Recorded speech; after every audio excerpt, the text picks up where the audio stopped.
मैं मतलब इतनी बड़ी तो यूट्यूबर हूँ नहीं, ना कोई इतनी बड़ी कुछ हूँ जो गवर्नमेंट को बताऊँ, पर फिर भी अगर कभी गवर्नमेंट तक वीडियो पहुँचेगी तो उनको इंडिया की हिस्ट्री बुक्स में, हमारे जो बुक्स होती है हिस्ट्री की बुक्स चैप्टर, उसमें कम से कम हमारे देश के इतिहास के बारे में पढ़ाना चाहिए और हमारे राजाओं के बारे में पढ़ाना चाहिए, ना कि आक्रमणकारियों के बारे में।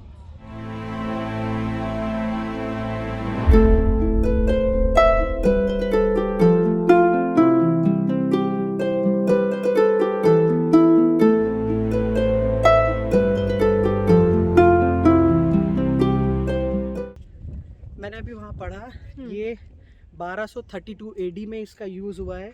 और जो मुगल इन्वेडर था इल्तुतमिश, उसने जब यहाँ अटैक किया था तब ये यूज़ किए गए थे और एक तरीके से रानियों ने अपना बलिदान दी थी।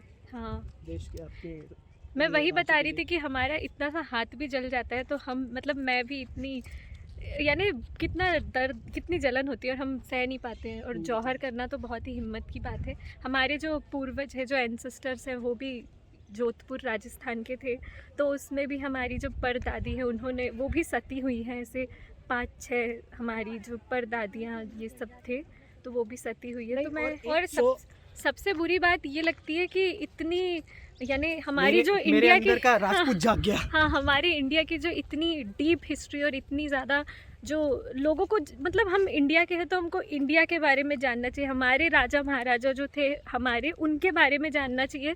तो बुरा ये लगता है कि हम लोगों को वो नहीं पढ़ाते। मैं खुद हिस्ट्री की स्टूडेंट हूँ और ये भी है, तो हमको क्या पढ़ाते हैं ज़्यादातर मुग़ल के बारे में। हमारे बुक्स के भी चैप्टर आधे से ज़्यादा सिर्फ मुग़ल के ही होते हैं, जैसे कि मुग़ल के पहले कोई हिस्ट्री ही नहीं थी या मुग़ल के पहले हमारे राजा ही नहीं थे।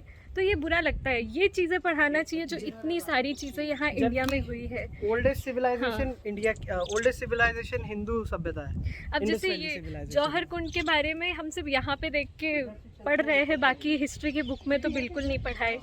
सिर्फ एक मतलब रानी पद्मावती के बारे में भी बुक्स में नहीं है, वो भी लोग हमने राजस्थान से सुने या फिर जो पुरानी स्टोरीज़ होती है उसमें सुनते हैं। पर ज़्यादातर बुक्स में क्या होता है, सिर्फ मुग़ल और अंग्रेज़ों के बारे में भी उतना नहीं है, पर सिर्फ मुग़ल के ही बारे में पढ़ाते हैं। पर ये नहीं पढ़ाते कि जो हमारे इंडिया की जो हिस्ट्री है वो भी पढ़ाना चाहिए। मतलब हम महाराष्ट्र से हैं और हमारे हिस्ट्री के बुक में शिवाजी महाराज के बारे में भी सिर्फ मुश्किल से 2 पेजेस लिखे हैं।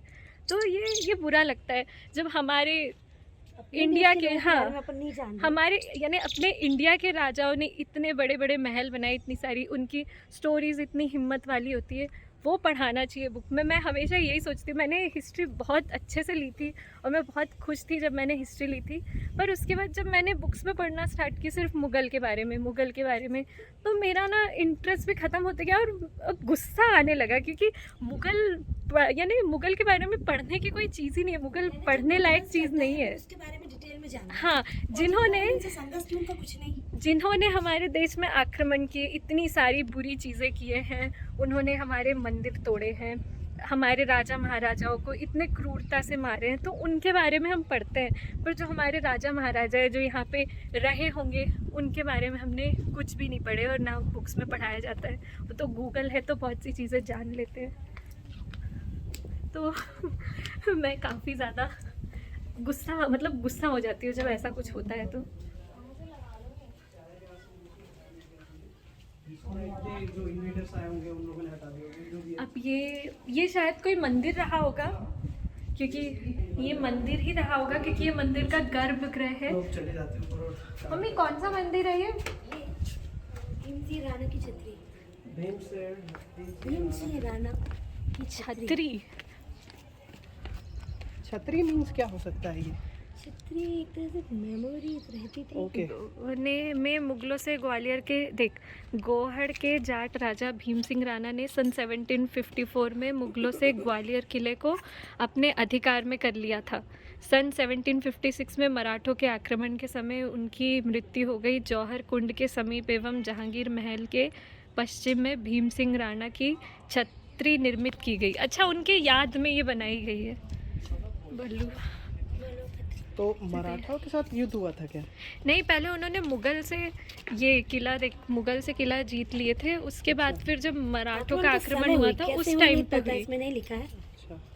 हाँ किन से हुआ ये भी नहीं लिखा है। ये है जौहर कुंड। लास्ट टाइम हम यहाँ पे नहीं आए थे।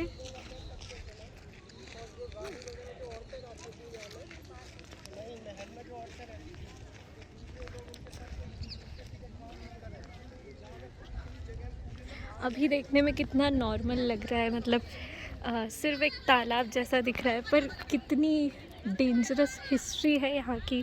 क्योंकि जौहर करना बहुत बड़ी बात होती है और बहुत ही यानी हिम्मत की बात होती है। अगर कोई ऐसा कर रहा है तो बहुत ही ज़्यादा वो हिम्मत वाले थे। और पहले के ज़माने में हमारी जो रानियाँ थी वो अपने आप को ऐसे बुरे लोगों से या जो आक्रमणकारियों थे उनसे बचाने के लिए ऐसा करते थे। तो ये बहुत बड़ी बात है, सैल्यूट है उनको। आज ये जगह इतनी शांत दिख रही है, पर पता नहीं जौहर के टाइम पे कितनी डेंजरस लगती रही होगी।